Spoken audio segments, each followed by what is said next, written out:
saludo muy cordial, bienvenidos a Perfiles en M95, despidiendo prácticamente el mes de noviembre, este mes donde teóricamente deberíamos estar viviendo el otoño y lo estamos viviendo según marca el calendario, pero no por las temperaturas, que más bien parece que es una primavera eterna lo que estamos teniendo en este año 2019 y la Navidad naturalmente a la vuelta de la esquina. Pero nosotros haremos una pausa en Navidad, pero de momento seguimos aquí en este programa hablando con personas que son amigas de la casa y a quien queremos conocer mejor. En este caso tenemos a alguien suficientemente conocido, pero hoy vamos a intentar adentrarnos en pormenores de su vida que no están tan difundidos.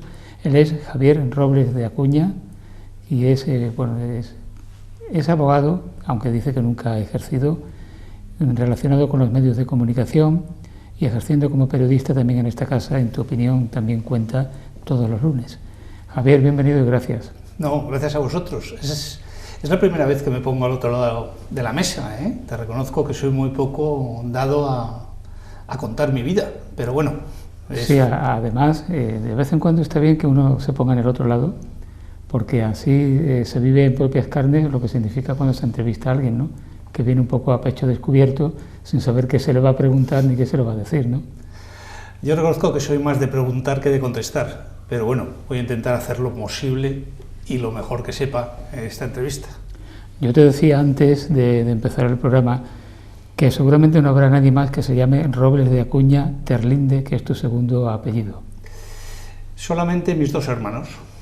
Claro, pero no se llaman Javier. Pero como has dicho solo Robles de Acuña Terlinde, claro. Pues mis dos hermanos. Yo tengo un hermano y una hermana. Soy el mayor de 3 hermanos.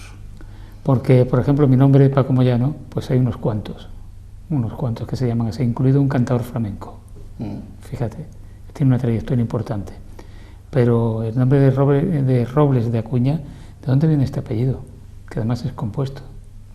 Sí, Robles de Acuña es un apellido compuesto que yo creo que no era originariamente compuesto, pero que a lo largo del tiempo la familia lo acabó uniendo y se quedó ahí. Es un apellido que viene de mi abuelo, de origen sevillano, y la familia de mi padre, que era casi toda de Sevilla.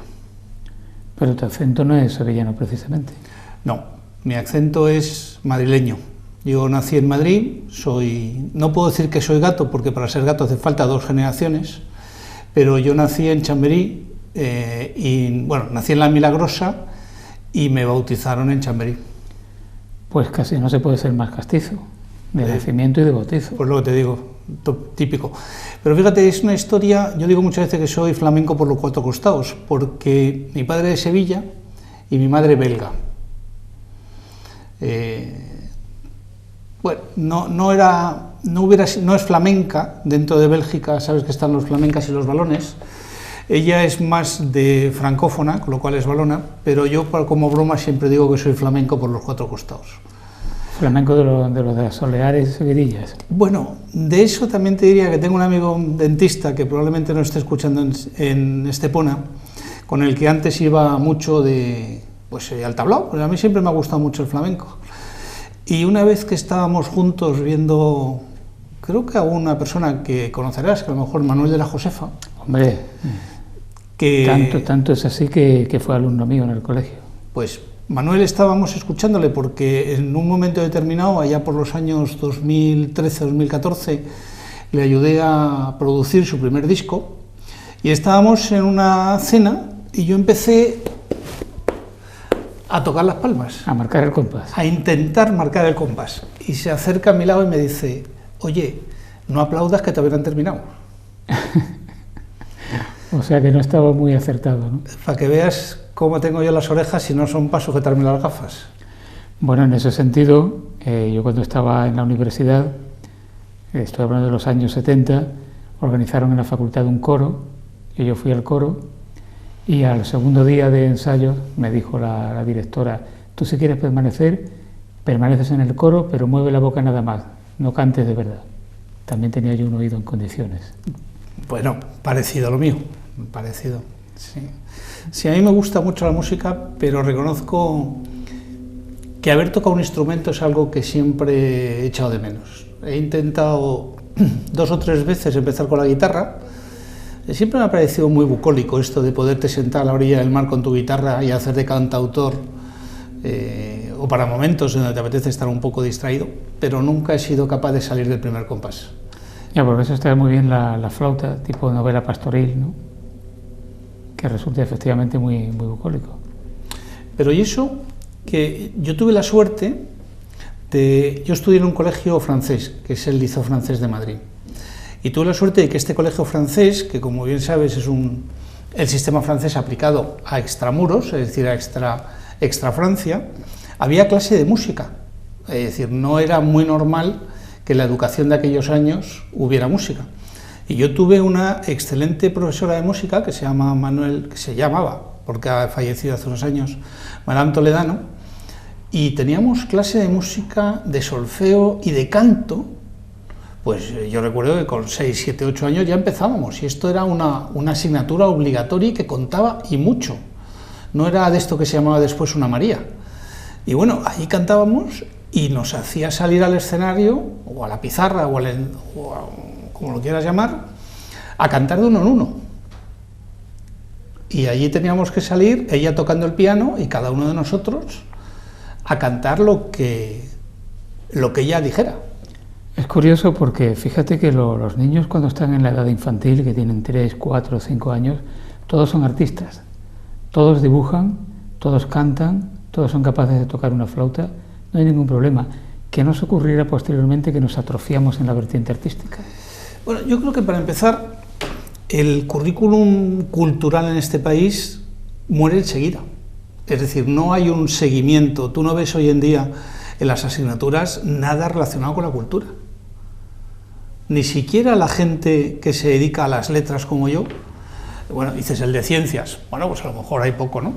Pero interpretación, poesía, arte, cante, cualquiera de estas cosas no es algo que es muy normal. Mientras que nosotros en el Liceo Francés sí que teníamos de todo. Incluso había que recitar poesía. Había que aprenderse las poesías de memoria y recitarlas, ¿no? Qué buen ejercicio para la memoria que hoy día se tiene absolutamente abandonada. Bueno, yo todavía me acuerdo de alguna de las poesías, lo que pasa es que son francesas y no las voy a contar. Es que antes, en esa época, aprendíamos poesía, memorizábamos. Hoy día el sistema educativo ha desterrado la memorización y es un ejercicio muy adecuado para las neuronas. Lo que pasa, Paco, es que yo estoy un poco en contra de este sistema de memorizar, ¿no? Quizás porque después, cuando hice la carrera, todo era memoria, y los profesores, comentábamos antes, que a mí una de las asignaturas que más me gustaba fue el Derecho Penal, porque tuve la suerte de tener un profesor que hoy es uno de los grandes penalistas de este país, que se llama Luis Rodríguez Ramos, que no era nada de memoria, mientras que los demás, muchos de ellos, por ejemplo los que yo tenía en civil, te decían, examen, artículo, el 1332 del Código Civil. Y yo siempre he dicho, ¿por qué me tengo que memorizar algo que probablemente con el paso del tiempo va a cambiar? Claro, es que Derecho tenía ese problema, porque cuando yo hablo de ejercitar la memoria, no me refiero al memorismo gratuito, sino con una aplicación como tenía el hecho de memorizar una poesía, que tenía otro tipo de aplicaciones. Bueno, ¿y por qué te decides, cuando llega el momento de la universidad, por qué te decides por el mundo del derecho? Mira, esta es una pregunta que yo mismo me he hecho muchas veces. A mí lo que siempre me gustaban eran los números. Yo era bastante bueno. En el colegio, la verdad es que la parte numérica a mí se me daba muy bien. Pero mi padre es abogado y la influencia de los amigos te lleva en un momento determinado a tener que elegir. Yo tenía un grupo de amigos, de los cuales 4 fueron a Derecho y 2 a Económicas. Y al final me tiré por el Derecho.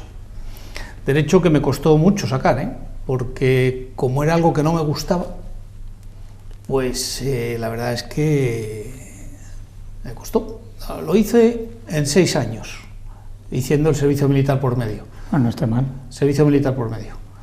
Que en aquel momento fue voluntario y que me tuve que ir al Ejército del Aire porque en aquel momento se hacía voluntario.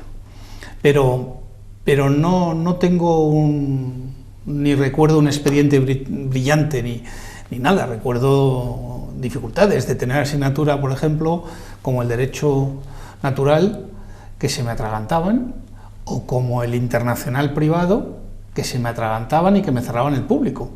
Es decir, cosas que me costaban mucho. La verdad es que todo lo que fuera memorizar, todo lo que no fuera entenderlo, siempre me ha costado mucho.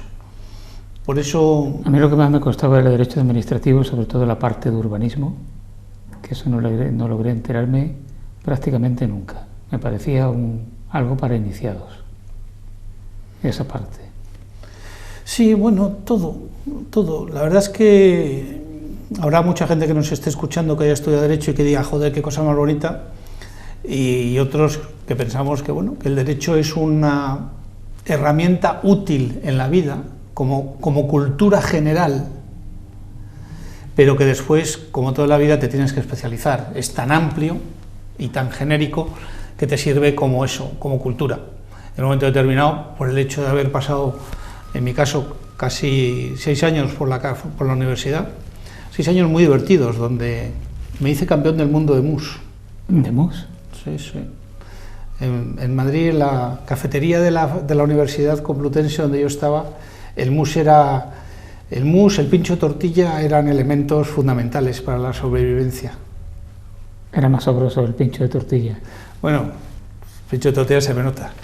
O sea que tú llegas al mundo del derecho por influencia de tu padre, entonces. Sí, es tu padre el que de alguna manera te presiona para que te matricules en derecho. No me presiona. No, a mí nadie me ha presionado para tomar una decisión en mi vida de manera directa, no. Mi padre quería que fuera universitario, como él, y él lo que me dice es todo lo que quieras. Lo que es verdad es que eso es lo que yo había vivido en casa. Entonces, claro, tienes una influencia indirecta, pero no una influencia directa que me dijeron tienes que hacer esto, ¿no? No. ¿Tú has llegado a entender en algún momento qué significa eso que se dice de pleitos tengas y los ganes? Sí, bueno, no lo he llegado a entender nunca porque como nunca he pleiteado y como nunca he ejercido, pues he sido más de poner las manos o poner los pleitos que he tenido, que sí que los he tenido tal como empresa, en manos de profesionales especializados. Yo creo en otro refrán parecido al tuyo que es zapatero a tus zapatos. También. Entonces, juicios tengas y los ganes es una forma de decirte un poco lo que pasa en la política, ¿no? Mejor un mal acuerdo que un buen pleito. Y una vez que no te queda más remedio que llegar al pleito, dáselo a un profesional. Dáselo a un experto, porque no todos podemos saber de todo. No todos tenemos la capacidad de saber de todo. Entonces, si es un pleito mercantil, o si es un pleito penal, o si es un pleito civil, o si es un pleito urbanístico, y podemos tirarnos toda la hora hablando de tipos de pleitos, mejor buscar al mejor en eso.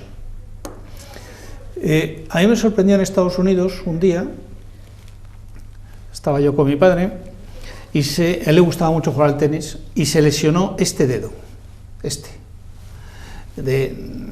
le quedaba rígido, tenía un problema del tendón. Oye, pues al final encontró un médico que solo opera de este dedo. Y yo le dije, oiga, pero si usted opera de este, ¿por qué no opera de este? No, es que este y este son distintos. ¿Pero cómo que son distintos? Y entonces me empezó a dar una serie de explicaciones técnicas, y yo dije, pues era verdad. Y él solo opera del cuarto, de este. Y hay otro que solo opera de este. Y otro que solo opera de este. Al final la especialización hace que tú sepas más que nadie de eso que estás haciendo. Y yo creo que eso en la vida es muy importante. Hombre, es muy importante porque si uno se tiene que operar de este dedo y te coge el que mejor sabe operar de ese dedo, tú vas con confianza. Bueno, antes de entrar aquí hemos hablado de una relevante personalidad que ha sido operada y que parece que los resultados no han sido buenos y al final acabas buscando otro médico. Entonces, probablemente esta persona ha escogido por su posición social y por su capacidad al que han considerado mejor, pero aún así... Siempre cabe un margen de error. Siempre hay un margen de error en la vida. ¿Cuándo surge tu vínculo con la Costa del Sol, con Marbella, con Estepona? Mi vínculo con la Costa del Sol surge desde que estoy en la tripa de mi madre. Mis padres se casan y se vienen a veranear todos los años a la Costa del Sol. Mi madre es belga, como he dicho antes, y mi padre es sevillano. y ellos deciden que la zona que más les gusta por los atractivos que tiene es la Costa del Sol. Y vienen primero a Benalmádena, al lado del Hotel Tritón, donde antes del Hotel Alay había unos apartamentos que se llamaban los Bungalows Olé. Y ahí es el primer recuerdo que yo tengo. Ahí debía tener yo entre 5 y 6 años. Pero antes de eso ya venían ellos. Y esto se convertía ya en la zona de veraneo. Todos los años mis padres pasaban 3 meses de veraneo aquí en la Costa del Sol. Mi madre con nosotros y mi padre yendo y viniendo. Y así, un año y otro año, hasta que yo cumplo los 18 años y estamos ya en Torremolinos, en un edificio que está justo al lado del Hotel Pez Espada, y empezó ya con carne de conducir, y claro, la zona de discoteca de Torremolinos se te quedaba un poco pequeña. Y el círculo de amistades venían a Marbella, a Pepe Moreno, y a la antigua discoteca del Marbella Club, esa que era una cabaña de bambú, que tú recordarás bien. Pues sí, y Pepe Moreno, que era un lugar absolutamente legendario hoy día, ¿no? Claro, hoy es que ya tenemos algunos años, no muchos, muchos menos de lo que usted piensa, pero algunos. No, porque ten en cuenta que como hoy día no hay personas mayores, sino personas activas, pues podemos tener la edad que sea, ¿no? Entonces, cuando mis padres ven que yo empiezo a coger el coche en la antigua carretera 340... La que tenía un carril en cada sentido. Un carril en cada sentido, sin quitamiedo en medio, con unas curvas a la altura de los boliches tremendas, y que eso para ellos era... Bueno, mis padres eran bastante tranquilos y dormían bien, pero era un sin vivir. Y en ese momento, con el paso de los años, deciden, oye, si después de Javier viene su hermana Carmen, nos vamos a pasar la noche sin dormir por los coches. Y se mueven a Marbella. Y en el año 84 deciden invertir y comprar un apartamento en Marbella. Y a partir de ahí, mi vida sigue ligada a Marbella todos los veranos, porque mis padres están aquí y era una especie de pequeña obligación pasar los veranos aquí y coincidir con el 15 o el 16 de julio, que era San Joaquín, que antes era en julio, creo que era el santo de mi abuelo, que veranaba.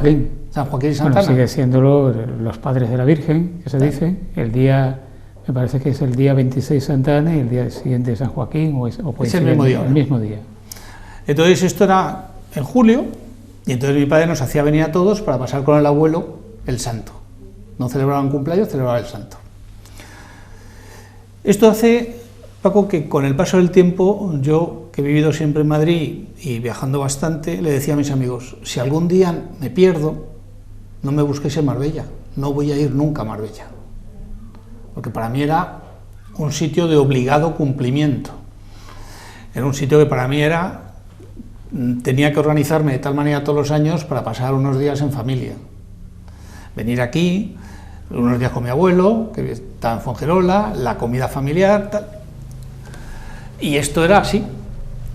Y a mí nunca Marbella fue un sitio que a mí me atrajera o me sedujera mucho. En el año 2009 la crisis me pega de lleno, el año 2010 lo paso y el año 2011 decido venirme aquí unos días por un amigo que estaba imputado en el caso Astapa, José Ignacio Crespo de Luca, que me dice, oye, vente conmigo, que tengo un poco de lío. Y bueno, tenía un poco de lío. Y me vengo aquí, mi madre vive aquí todavía, y entonces ya me divorcio y me quedo aquí. Y desde entonces estoy aquí, desde 2011. Y todo lo incómodo que estaba antes es todo lo contento que estoy ahora. O sea que tú has tenido un descubrimiento tardío de Marbella. Totalmente tardío, lo reconozco. Yo he tenido una Marbella que era irreal, la del veraneo, la que todavía hoy no acabo de disfrutar demasiado, la de que esté todo lleno, la de que hace demasiado calor, la de que no se pueda aparcar. Esa me sigue sin gustar, pero en cambio reconozco que la Marbella de este mes de noviembre, con este clima, con esta temperatura, o la de enero, en donde puedes irte a la playa tranquilamente a disfrutar del sol y de darte un paseo, esa Marbella yo no la conocía, yo solo conocía la otra. Y una Marbella donde todavía no hay grandes distancias. Yo recuerdo una vez que, hace ya muchos años, que fui a Madrid y cogí un taxi. Cuando dije a dónde iba, me dijo, bueno, no merece la pena porque eso es subiendo esta calle y al final, ahí es, no merece la pena coger un taxi. Bueno, le hice caso. Claro, llegar al final de la calle era como atravesar Marbella. Para Madrid eso no era distancia, para nosotros sí, porque tenemos las medidas adaptadas a lo pequeño que la ciudad sigue siendo. Sí, y a conceptos. Tú has ido a Nueva York y la gente te dice 2 cuadras, pero es que claro, cada cuadra son 150 o 200 metros. Claro. Entonces, esa esquina de confluencia de calle, los que nos están viendo que han ido a Nueva York saben que la cuadra es enorme. Entonces, no, si son 2 cuadras, son 3 calles. Estás en la calle 53 y tienes que ir a la 57. Nada, son 3 calles. Claro, aquí 3 calles son 3 metros. Bueno, tú ya has apuntado algo de tu vida privada, pero este programa tiene lo que yo le denomino la página rosa, de papel cuché, ¿no? Entonces, ningún personaje se va sin que se le haga alguna pregunta de índole privada. Por ejemplo, la vida sentimental. Yo estoy ya muy como los políticos, ¿eh? Sí, pero no digo ahora, sino tu trayectoria. ¿Cuándo te enamoraste? ¿Cuándo te casaste? Bueno, yo creo que he sido o de enamoramiento rápido o de enamoramiento tardío. Nunca lo he sabido bien. Pero es verdad que he estado casado 2 veces. La primera vez me caso para irnos a vivir a Estados Unidos. Habíamos terminado la carrera. La madre de mi hija y yo habíamos estudiado Derecho. Ella sigue siendo mucho más lista que yo. Ella era doctor en Derecho, yo no. Ella había hecho la escuela de práctica jurídica, que en aquella época no era obligatorio, y yo tampoco. Pero yo quería vivir la experiencia americana. Y entonces yo quería irme a vivir a Estados Unidos. Yo estaba muy interesado en vivir aquello y en tener la posibilidad de a lo que los yuppies de aquella época querían ser todos, que era o trabajar en una empresa de capital riesgo o bien trabajar en capital markets. ¿Has utilizado el término yuppie o bien desuso en su momento tan popular? Es que las cosas cambian. Entonces yo tenía una gran ambición. Yo era un tipo muy ambicioso, un tipo... Ya con el tiempo se me han pasado todas estas ambiciones, ¿eh? Todo esto va pasando. Pero yo en aquel momento era muy ambicioso, quería irme a Estados Unidos y acabé en Estados Unidos. Entonces nos casamos porque nos habían admitido en el máster para hacer un MBA en distintas ciudades. Y mi idea era, estamos hablando del año 85, era irnos a Estados Unidos sin casar. Claro, año 85, familia española, irse a estudiar y a convivir sin casar no es como hoy. Es igual de antiguo el concepto que el de yuppie. Y entonces nos casamos el 28 de diciembre en San Manuel y San Benito, en Madrid, al lado del Retiro, y el 30 volamos a Phoenix, Arizona, y pasamos Nochevieja en un hotel Holiday Inn, porque empezaba el máster el día 2 de enero. Y como íbamos justitos de dinero, pues la verdad es que aquel curso, que eran 2 años, nos pusimos la obligatoriedad de hacerlo en un año, para intentar poder financiar todo el proyecto. Bueno, ya llevabais una niña, ¿no? No, la niña viene después. Ah, viene después. La niña viene después. La niña nace en el 88. No, todavía no llevábamos nada. Solo nos faltaba vernos ir a Estados Unidos recién casados con la niña y hacer un máster de 2 años en uno. No. Afortunadamente eso no sucedió. No, nos fuimos allí, el máster eran 2 años, nos quedamos sin ninguna vacación, no hubo ni luna de miel ni nada, y nos fuimos allí. Y aquello fue una experiencia, por un lado, muy bonita y por otro lado, muy complicada. Porque, como he dicho antes, mi exmujer era una mujer muy activa, intelectualmente muy brillante, y aquello se convirtió en una competencia entre nosotros terrible. Ya no solamente por el sistema, que era muy competitivo, sino porque nosotros mismos, ella y yo, hicimos el sistema muy competitivo. Pero bueno, a pesar de dormir de media 3 horas en el año, lo conseguimos. Conseguimos sacarnos todos los créditos los 2 años en uno. No tuvimos ni un solo fin de semana libre, ni un puente, ni unas vacaciones, nada. Y además trabajando, porque había que apoyar parte de los tuition, que eran los costes de los costes de la universidad, con algún gasto adicional que teníamos para vivir y para pagar alojamiento, etc. Pero bueno, aquello lo sacamos. Y quisimos quedarnos en Estados Unidos. Y la verdad es que tuvimos algunas oportunidades y al final en Nueva York yo quise quedarme con Citibank. Citibank quería que yo me quedara con él, pero me exigían la carta verde. Y yo le decía, oiga, yo conseguiré la carta verde si ustedes me dan un contrato. Y ellos decían, no, yo le doy el contrato, yo le doy la carta, cuando usted tenga la carta verde nosotros le damos el contrato. Digo, mira, esto es como que fue antes el huevo o la gallina. Claro. Y no llegamos a un acuerdo, pero Citibank me dijo, mire, nos gusta usted, con lo cual lo que vamos a hacer es mandarle ya contratado a España. Hombre, para mí fue una pequeña decepción, porque yo quería haberme quedado en la Gran Manzana, pero bueno, por otro lado, la idea de venir ya con trabajo de Estados Unidos estaba bien. Y llegamos a Madrid, si no recuerdo mal, el 22 de diciembre del 86, y yo empecé a trabajar el 28 de diciembre del 86, en este sistema de no parar.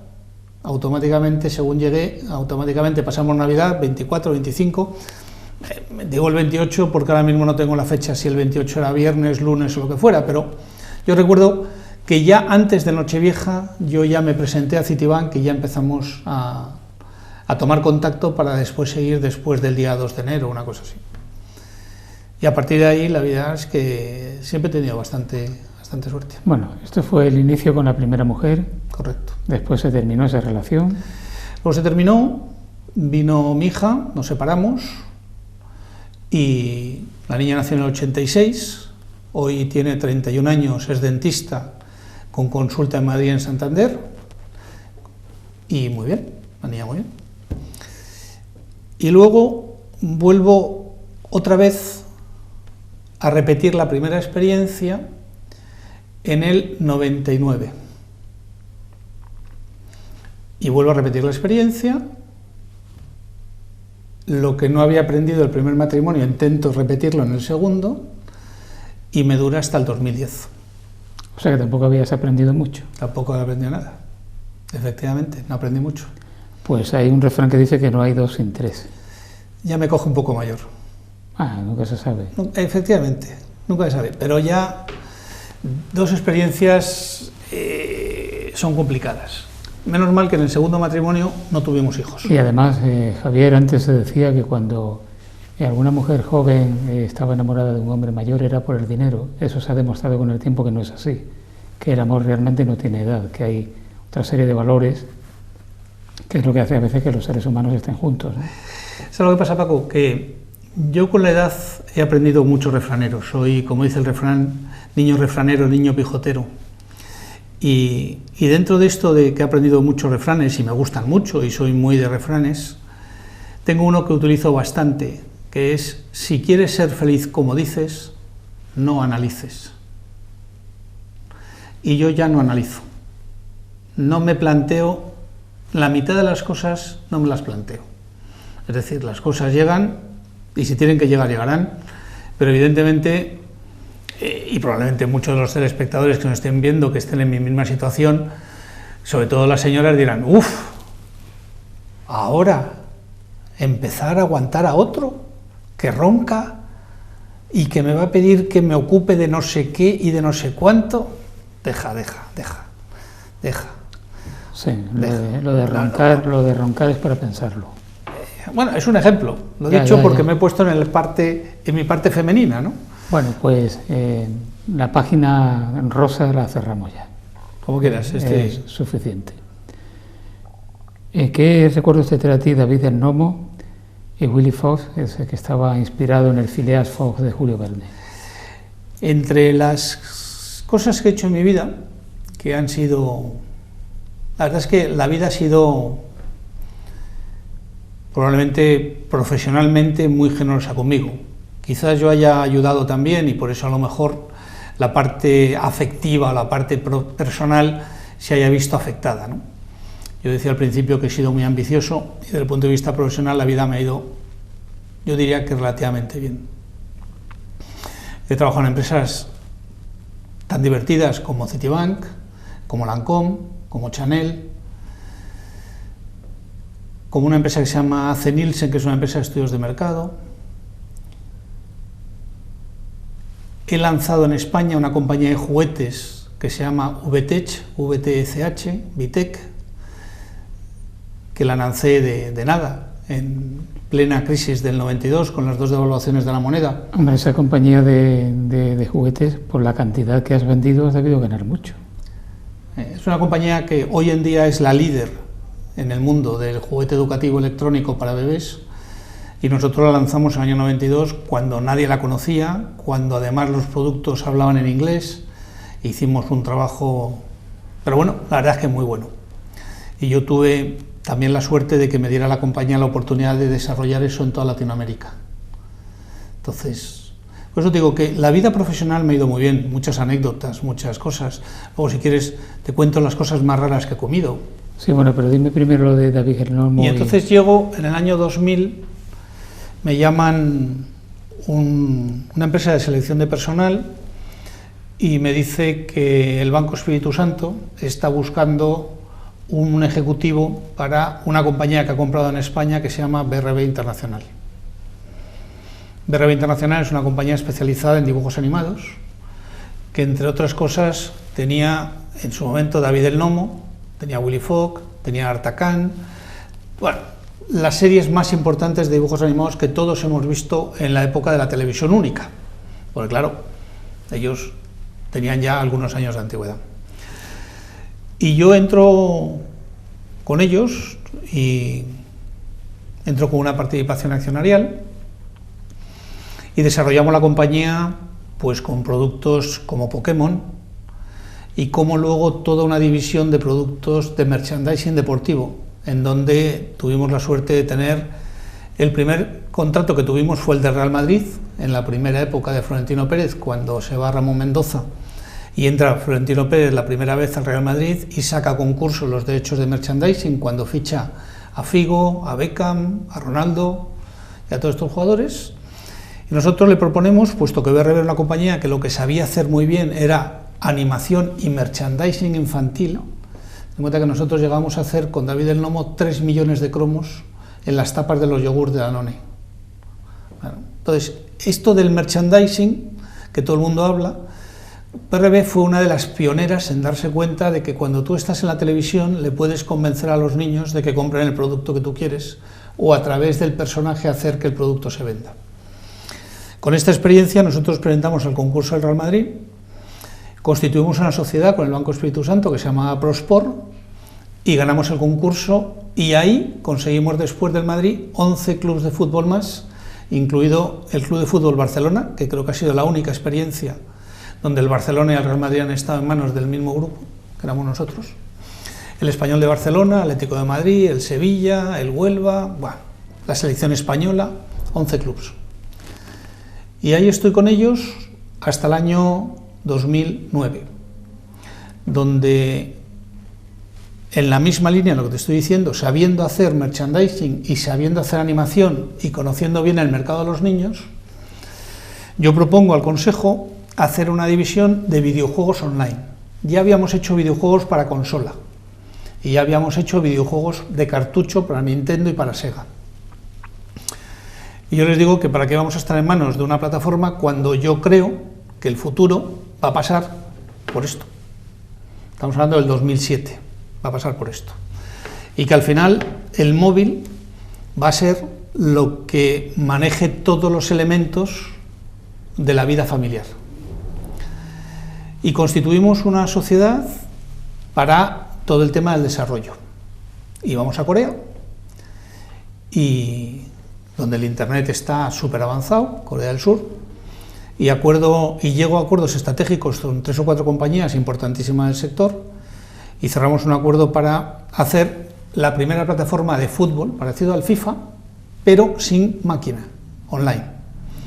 Y cerramos un acuerdo con Antena 3 de Televisión para hacer la final de cada semana en los estudios de Antena 3 para que no hubiera problemas con las máquinas y con lo que antes se llamaba la latencia, cosa que tú conocerás bien. La latencia para todos ustedes es el tiempo que tarda la máquina en conectarse a la red. Hoy en día, si ustedes buscan la red, pondrá latencia 58, 70, 150, dependiendo. Esto desaparecerá con el 5G, pero hasta entonces, estamos hablando del año 2009, esto existía. No había fibra, era DSL. Y entonces, ahí montamos esto, llegamos al acuerdo y ahí mis socios les coge la crisis financiera, la crisis inmobiliaria y tenemos 200 trabajadores en Barcelona trabajando, cerramos la empresa, cerramos la división y yo me marcho. Y ahí termina mi experiencia laboral. Y me vengo para acá. ¿Y ahora mismo estás jubilado? Ahora mismo estoy prejubilado. No estoy jubilado jurídicamente porque no llego a la edad de jubilación, pero sí que vivo de mis rentas. Vivo de la generosidad que ha tenido la vida anteriormente conmigo.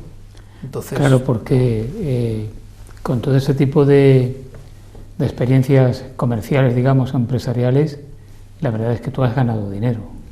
La vida ha sido generosa conmigo. Que no digo que sea un Rockefeller o una Mancio Ortega, pero bueno, puedes vivir bien de lo que has trabajado. Sí, la verdad es que no me quejo.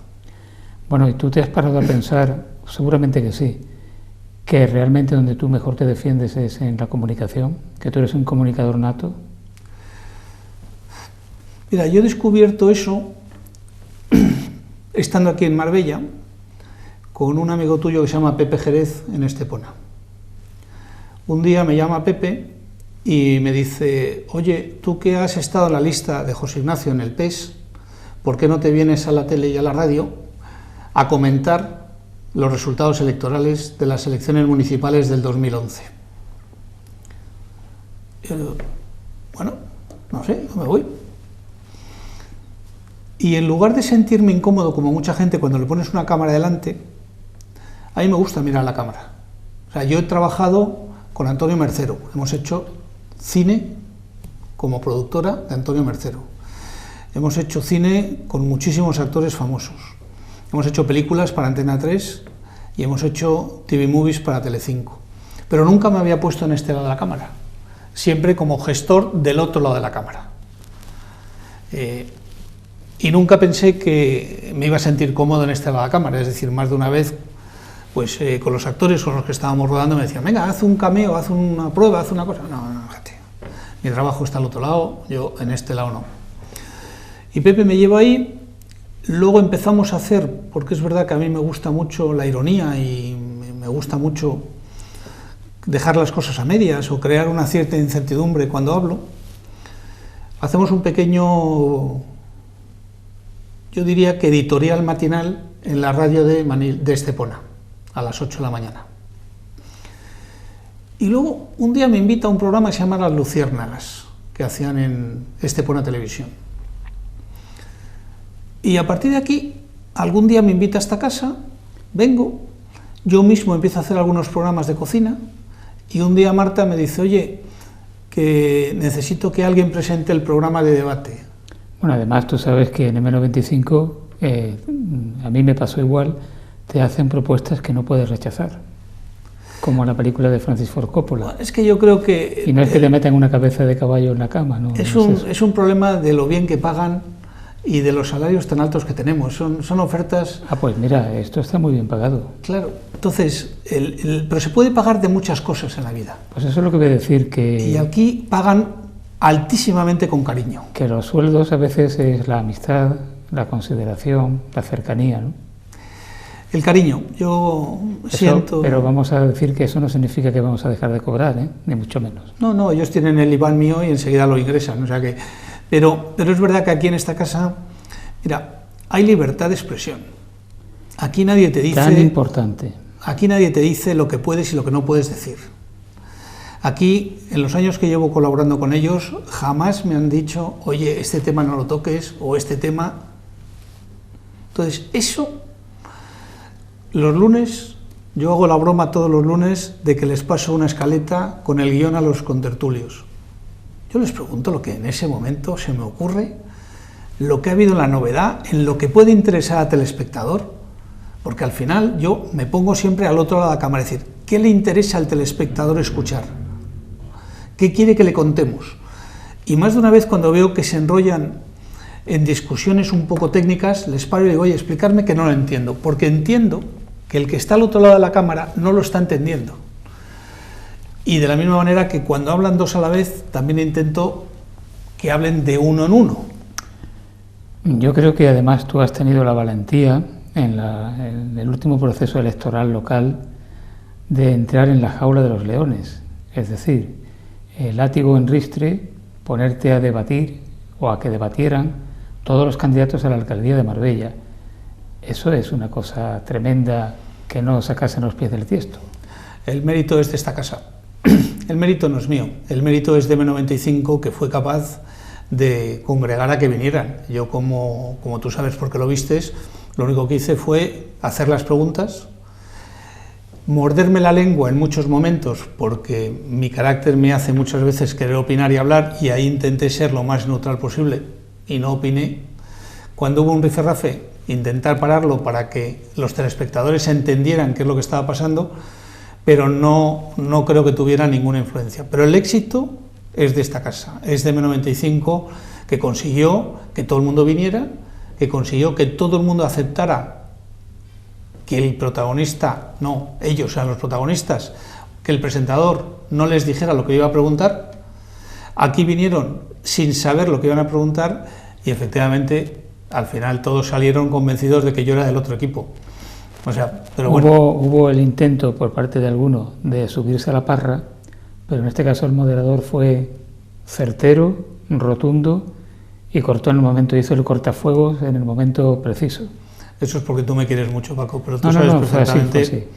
Que al final de lo que se trata es de que el telespectador entienda lo que está pasando, que tenga la información suficiente para poder elegir y que vote lo que quiera, pero que vote.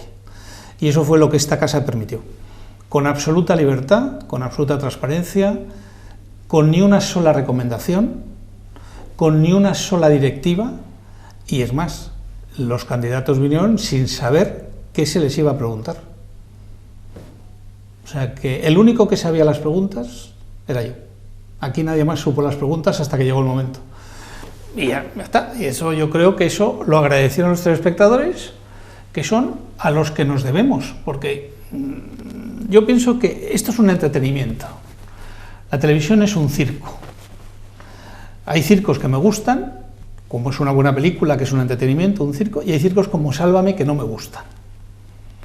Entonces, el insulto, la falta de educación, la falta de compostura, el no saber respetar los turnos, eso, mire usted, a mí, como no me gusta, no lo consiento. Cuando los alumnos de secundaria estudian, que está en su currículum, cómo debatir, cómo se lleva a cabo una conversación, tienen que aprenderse una especie de decálogo, donde dicen hay que respetar el turno de palabra, no hay que hablar a la vez, hay siempre que tratar con respeto, hay que tolerar las opiniones de los demás.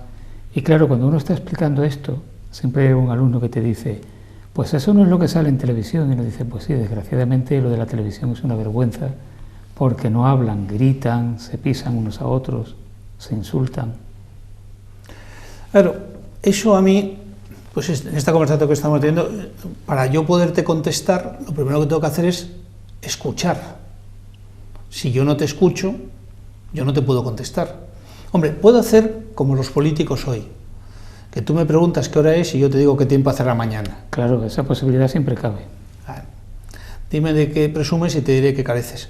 Pero al final estamos en una televisión local, estamos en un mundo muy pequeño, estamos en una oportunidad que no hay en muchos sitios, que es poder contar lo que está sucediendo de manera objetiva, que aquí pueden escuchar cosas que no van a oír en otros sitios. Que aquí viene el que quiere venir o el que invita a la casa, que yo muchos días, cuando vengo los lunes, creo que me entero un par de horas antes quién viene y no hablo con ninguno, y a mí me da igual, que venga el que quiera venir. Aquí lo que vienen todos es a contar algo. y todos tienen cosas que contar o tienen interés en lo que cuentan. Y esa es la libertad que da M95. Y esa es la libertad donde yo me encuentro cómodo. Luego, unos podrán votar a unos, otros podrán votar a otros, otros podrán votar. Y luego, alguno que no quiere venir, pues yo se lo recuerdo. Se lo digo a la cámara, le digo, oiga, mire ustedes, que hemos invitado a fulanito y no viene, pero no viene para mí. Que oiga, que yo soy uno, no viene para ustedes. Y al señor Piña le hemos invitado un montón de veces y no ha querido venir, y ahora de repente viene y nosotros encantados y ya está, y no pasa nada. Cuando viene, viene, y cuando no viene y tiene que contar cosas, pues ya se lo recriminamos. Javier, el señor Piña y el señor Osorio, que son socios, son políticos que uno puede entrevistarlos sin necesidad de decirle primero sobre qué se va a hablar. O sea que esos son políticos también que se prestan a hablar sin tener un cuestionario previo y sin llegar a ningún tipo de pacto. Yo tengo que decirte, Paco, que todos los que han venido aquí, que yo he tenido aquí, han venido sin cuestionario y sin preguntas. Ninguno. Hace tiempo me pidieron que hiciera una entrevista a alguno de partido, las hice sin papel, no les gustó y no he vuelto. Pero todos los que han venido, desde Pepe Bernal, a los concejales del PP, a los concejales de OSP. Ahora, también te digo que con el señor Piña, después de mucho tiempo de que quisiera venir, le dije, bueno, señor Piña, buenas noches, y se tiró 35 minutos saludándome, sabiendo que tenemos 40 minutos de programa. O sea que, ya se lo dije, digo, bueno, señor Piña, ahora ya quedaremos otro día porque se nos acabó el programa. O sea, que también tienen muchas tablas y saben cómo enfriar una situación cuando alguien les tiene una batería de preguntas que a lo mejor no les gusta. Pero aquí hay libertad, y eso es lo bueno que tiene esto, libertad. ¿Cómo explicas tus fenómenos como lo de Vox? Mira, hoy he leído un artículo del líder de los anticapitalistas de Madrid, que me parece que estaba en un periódico digital. Y él ha dicho que están perdiendo la batalla porque Vox está ilusionando lo que ilusionaron ellos hace 4 años. Cuando Podemos saca 71 concejal hace 4 años, ¿no? ¿Poco más? Sí, poco más. Aquello fue una revolución. La extrema izquierda, o como ustedes quieran llamarla, 71 escaños. Ilusionaban a muchísima gente.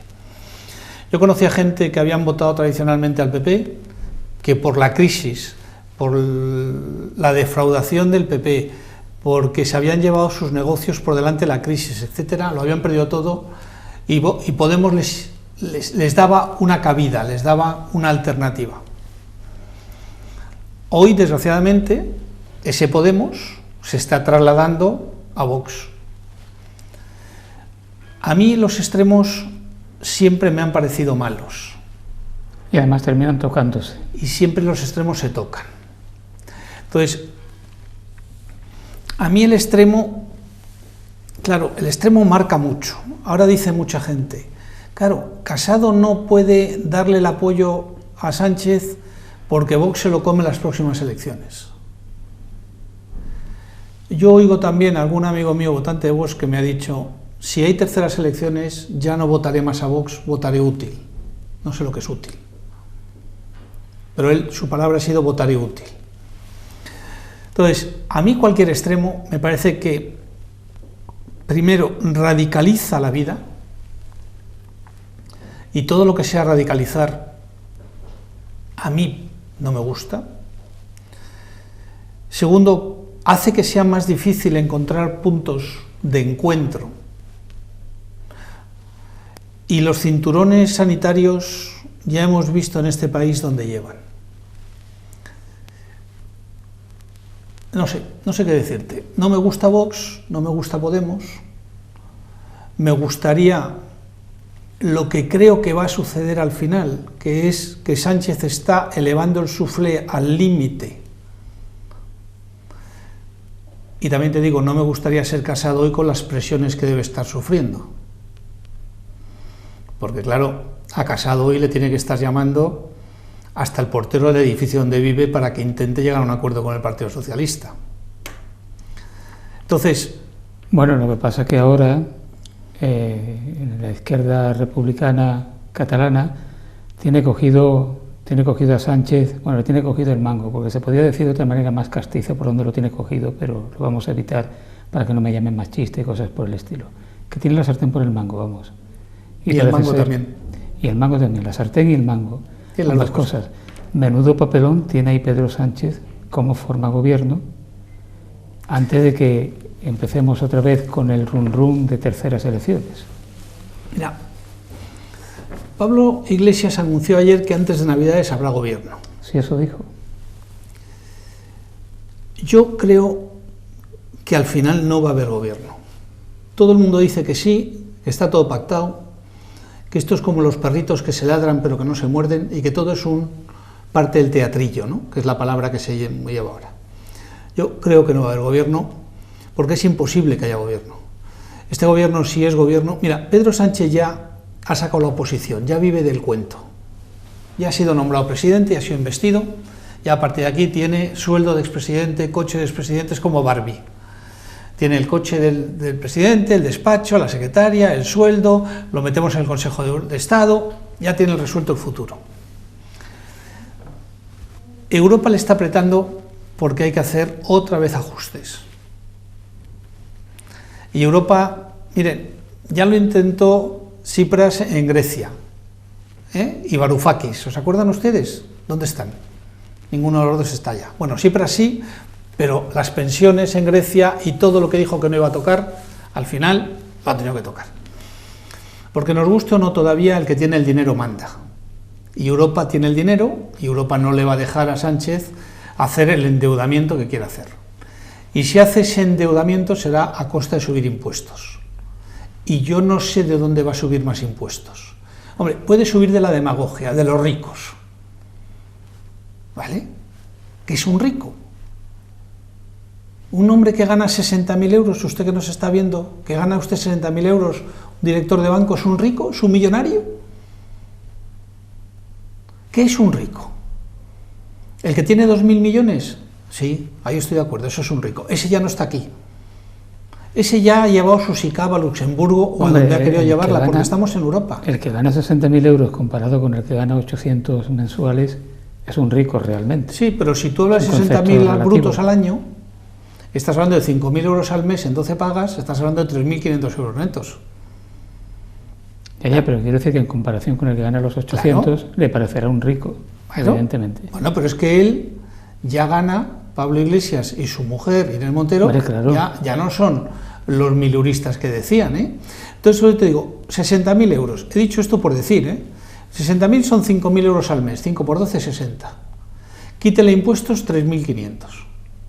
¿Le vas a quitar más de 1.500 euros de impuestos a un españolito medio que es una persona de 60.000 euros? Es que tampoco me parece que sea una cantidad para ser multimillonario. Hombre, no, sin duda. Le está quitando 1.500 euros al mes, ya de retención, se quedan 3.500.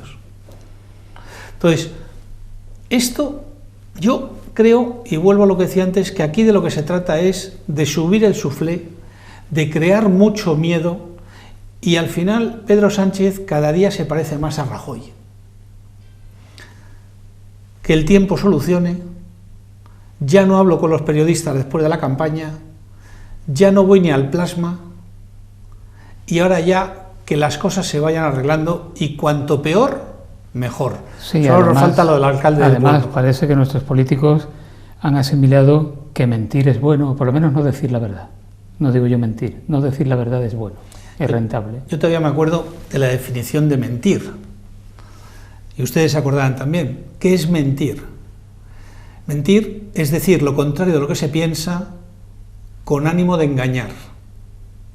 Si no hay ánimo de engañar, no hay mentira, puede haber error. Sí, eso es como si hay dolo o no hay dolo. Exacto. Pero la mentira es decir lo que se piensa con ánimo de engañar. Y cuando Pedro Sánchez, y me da igual, no quiero particularizar en Pedro Sánchez, podemos poner Pedro Sánchez Rajoy, Pedro Sánchez Aznar, me da igual el que ustedes quieran, dicen una cosa y la contraria, El problema en este país es cuando es usted del Madrid o del Barça. Si el Madrid le gana al Barça en el último minuto de penalti injusto, los madridistas dicen que ha sido correctísimo. Oiga, yo he vivido el minuto 92 de Ramos porque yo soy del Atleti, en una final de Champions. ¿Vale? O sea que... Y hacemos la política como el del partido, no somos autocríticos. El partido es nuestro, yo soy pepero de toda la vida o yo soy socialista de toda la vida. Javier, ¿este es país para viejos? Desgraciadamente este es un país para viejos. Este es un país de sol y playa, de subsidio y de pensión. Dime un joven que se quiera venir a Marbella, ¿qué industria tiene que no sea restauración o sol y playa? No hemos hecho un país pensando en industria, no hemos hecho un país pensando en qué va a hacer la juventud, no hemos hecho un país pensando... No, hemos hecho un país del ERE, hemos hecho un país de la subvención, hemos hecho un país de la pensión, hemos hecho un país de cervecita y caracoles. Pero un chaval de 20 años que quiera hacer una carrera o que quiera trabajar de algo en Marbella, ¿de qué trabaja? ¿Paco? Pues como no sea de camarero. Camarero, tienda. Dependiente de tienda, sí. Poca salida, muy poca salida. O conductor de Uber. Ahora. Entonces, parece mentira que estando tan cerca del mar y tan cerca de un mundo marino como es el Estrecho de Gibraltar, con los mejores atunes del mundo, aquí no haya una industria atunera potente, una fábrica conservera de atún, algo relacionado con el atún, algo relacionado con la industria de la pesca. Aquí solo ladrillo. Sí, mucha gente se fue al ladrillo justamente porque se ganaba fácil, se ganaba bien, Claro. y pasó lo que pasó. Y eso fue, el gran problema es que en el ladrillo al peón más bajo le daban 2.000 euros. Claro, ahora nos quejamos de milurista. Pero es que milurista, para ti y para mí, que éramos vividores de la peseta, eran 166.000 pesetas. Claro, es que el cambio al dólar, iba a decir no, al euro, el cambio al euro nos hizo la puñeta. Mi sueldo, con, déjenme que sea un poco prepotente, pido perdón de entrada, con 2 carreras, con 2 másters, con 2 idiomas, eran 20.000 pesetas. O sea, 100 euros, 120 euros. Es decir, hace muchos años, sí. Lo que pasa es que aquí el problema es el euro. Ha sido un gran problema. Sí. Claro, el problema es el euro. O sea, nos levantamos un día y la Coca-Cola que valía 50 pesetas, 1 euro. Que eran 166. Que eran 166, la han multiplicado por 3. Y eso pasó con todo. ¿Con el café? Con todo. O sea, y nos parecía barato, menos con los sueldos. Porque Las los sueldos se dividieron... Las tiendas de chino de todo a 100 pasaron a ser todo 1 euro. 66%. Y estábamos tranquilos, es que es solo 1 euro. Bueno, y acuérdense, ya sé que Montoro aquello no fue muy bien visto, pero dábamos unas propinas porque dejábamos 3 euros, ya mira cómo no se dejan tanta propina y tantos euros, porque no le cogíamos valor al dinero. No le cogíamos valor. ¿Qué vale esto? ¿10 euros? ¡Qué barato! 10 euros. Estamos casi al final, porque se pasa el tiempo en un ratito, y tú me dijiste que me ibas a hablar de las cosas más raras que has comido. Si quieres, te cuento. Dime algo. Mira, es verdad que, como te decía antes, he tenido una oportunidad de viajar mucho. He comido hormigas gigantes en Colombia. Hormigas colombianas. Hormigas colombianas, las culonas que llaman. ¿Eso cómo se come? ¿Frito, tostado? Eso se come frito, se come tostado. ¿Y eso a qué sabe?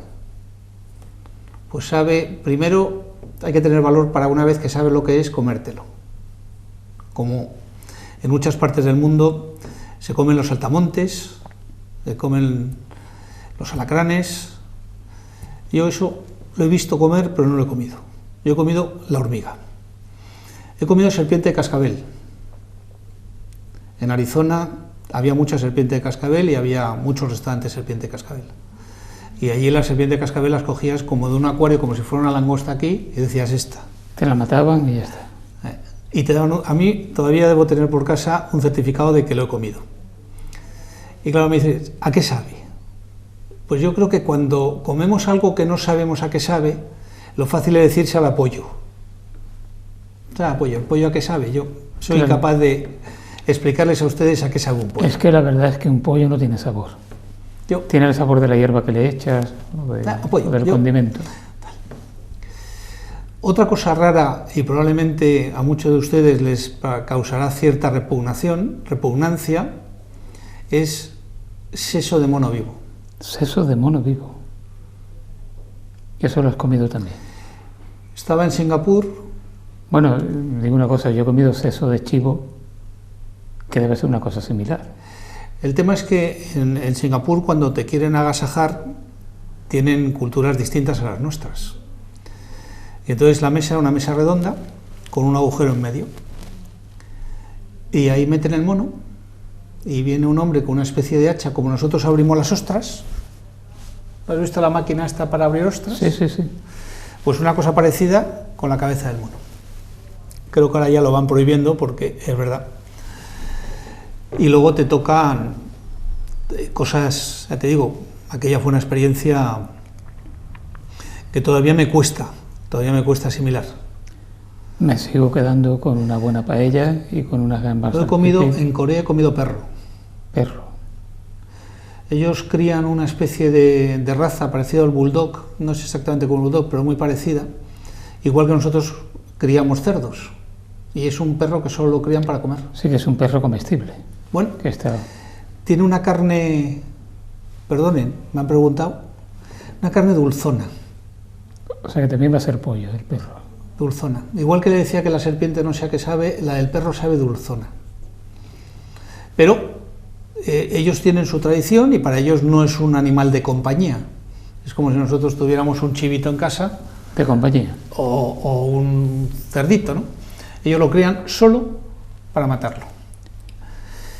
Y bueno, y alguna cosita más rara, pero bueno. Pues hemos agotado nuestra hora.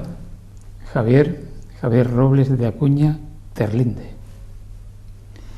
Pues muchísimas gracias. Te agradezco mucho que hayas venido y que nos hayas contado todas estas cosas tan interesantes. Seguro que tus televidentes, los que te siguen habitualmente en los programas, han dicho, pues este es un hombre en el que hay que profundizar más en su trayectoria vital porque es interesante. No sé, espero que me perdonen por alguna de las impertinencias que haya podido decir hablando de mí mismo, pero bueno.